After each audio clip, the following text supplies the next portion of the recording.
Salam hörmətli izləyicilər, şagirdlər və müəllimlər. Bugün mən sizə 2025-ci ildə müəllimlər üçün keçirilmiş Zəfər Olimpiyadasına düşən 3 sualın həllinin izahını verəcəyim. Birinci suala baxaq. Hər biri eni 3 və uzunluğu 4 olan 2 düzbucaqlı elə yerləşdirilib ki, onların bir diaqonalı ortaqdır. Şəkildə göstərildiyi kimi. Şəkildə rənglənmiş 8 bucaqlının sahəsi n bölünsün n şəklindədir. Burada m və n qarşılıqlı sadə ədədlərdir. M üstəgəl n cəmini tapın. 2 düzbucaqlının hər birinin eni 3 sm, daha doğrusu 3 vahid, uzunluğu isə 4 vahiddir.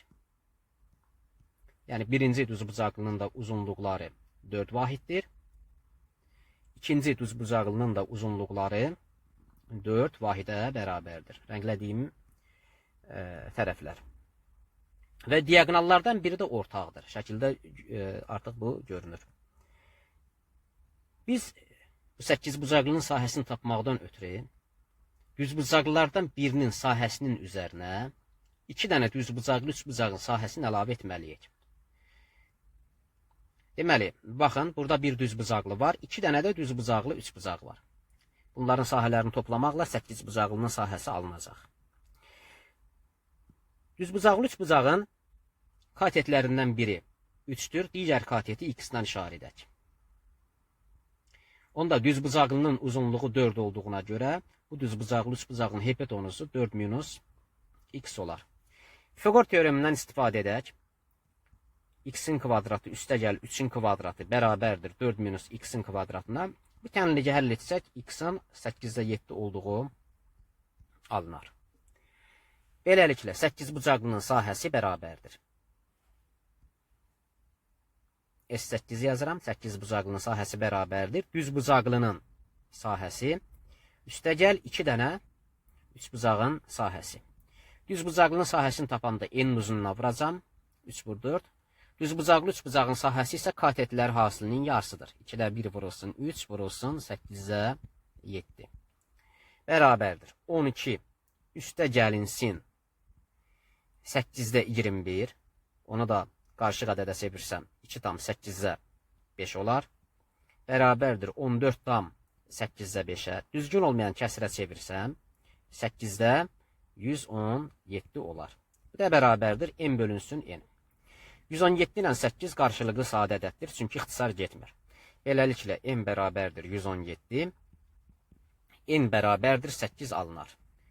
N plus n cəmi 125 olar.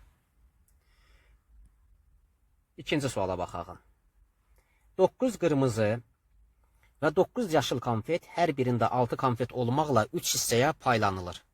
2 müxtəlif paylanma yalnız hissələrin sıralanması ilə fərqlənirsə eyni sayılır.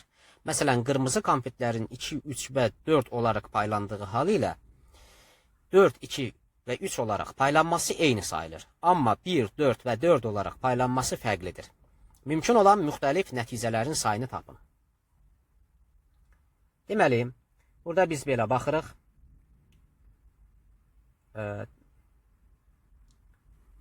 6 qırmızı, daha doğrusu 9 qırmızı konfeti biz 3 hissəyə elə paylamalıyıq ki, hər hissədəki qırmızı konfetlərin sayı 6-dan çox olmasın.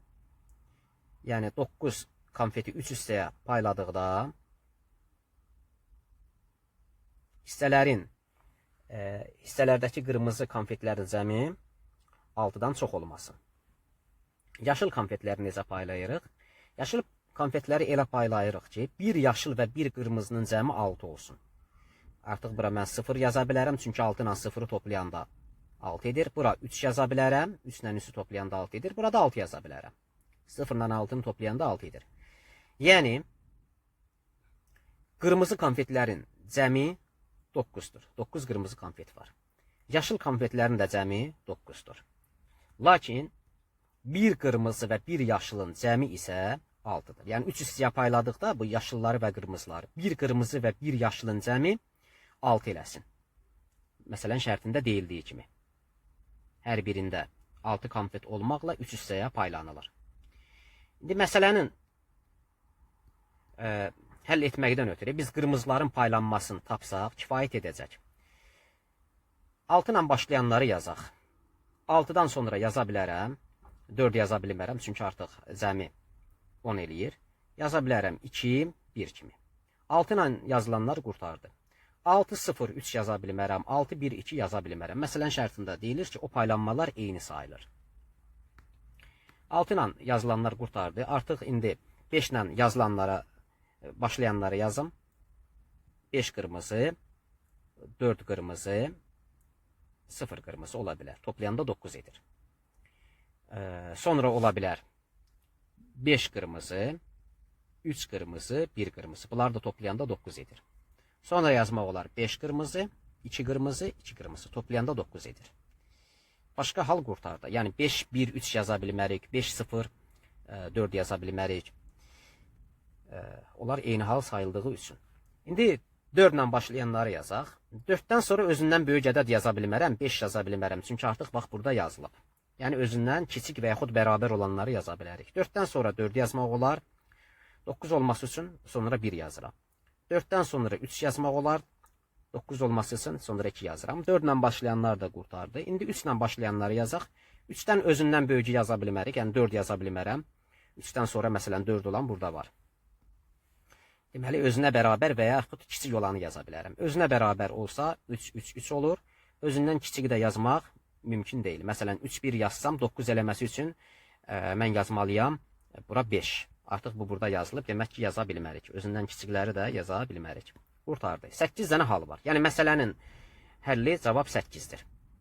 İndi yaşılların da paylanmasını yaza bilərik. Cəminin 9 olması üçün bir qırmızı, bir yaşılan.